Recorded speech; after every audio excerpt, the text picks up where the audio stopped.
the idea of taking care of your own and your employees' mental health in the workplace is becoming more and more prominent, right? I mean, we're seeing it very often now over the past couple of years about just the importance of wellness, not only physically but emotionally, and it's given rise to the idea of taking a mental health day and what organizations to do to promote the mental health of their teams, which is obviously incredibly important.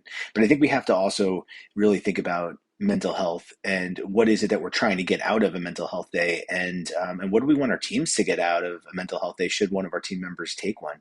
So one of the things about mental health days is that it's taken this perspective, or kind of just taken on this idea that if you take a mental health day, it's basically lie down and kind of binge Netflix, sit down, do nothing, decompress, don't get involved in anything, don't do anything, kind of just check out and really let yourself again decompress from the world around you, whatever that is. And yeah, like, okay, there's something to that, but the reality is that what are the idea of a mental health day is supposed to get you kind of ready for the next day. And what we're trying to do with a mental health day is basically check out from the world and then re-enter the world, in this idea of decompression and kind of just sitting in your, maybe, comfy pants watching TV. And that doesn't prepare you for the next day. What it does is it removes you from reality, kind of gives this illusion that you don't really have any responsibility, and then you just have to dive right back into responsibility. So when we think about mental health days, especially from a leadership perspective, we certainly want to take care of our own mental health and our team's mental health, but we also have to be able to be realistic about how do we dive into the next day. There will be a tomorrow, and it will carry the same intensity, the same anxiety, the same struggle that the day before did. And we have to be able to be prepared for that. So when it comes to mental health and a mental health day, well, what should we do? I think being active on a mental health day is incredibly important. Whether it's exercising or taking a walk, yoga, I mean, anything that gets you out of the house doing something.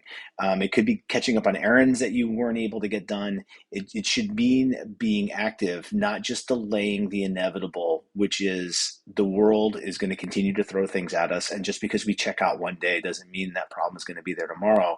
And so when we are done with our mental health day and we go back to work or school or whatever it is that we're trying to do, we want to feel like we have the energy to hop back on that treadmill and continue the run. Otherwise, the whole point of a mental health day is completely defeated, and we're actually going to feel worse. So I'd encourage you that when you think about your own mental health or the mental health of your teams, really think about in the context that we cannot stop the inevitable, which is that the world around us is hard. We can't check out of it. And if we're going to take some time, let's use it to keep our, kind of recharge our body through activity and exercise. Make sure that we're catching up on things that we need to do, and that we can feel like, all right, like I'm not drowning in all the things that I used to do, but I was able to kind of get caught up, take some time to relax, but not just veg out and let our mind waste away, only to be shocked that we can't, rejoin the world the next day as well as we would have liked to.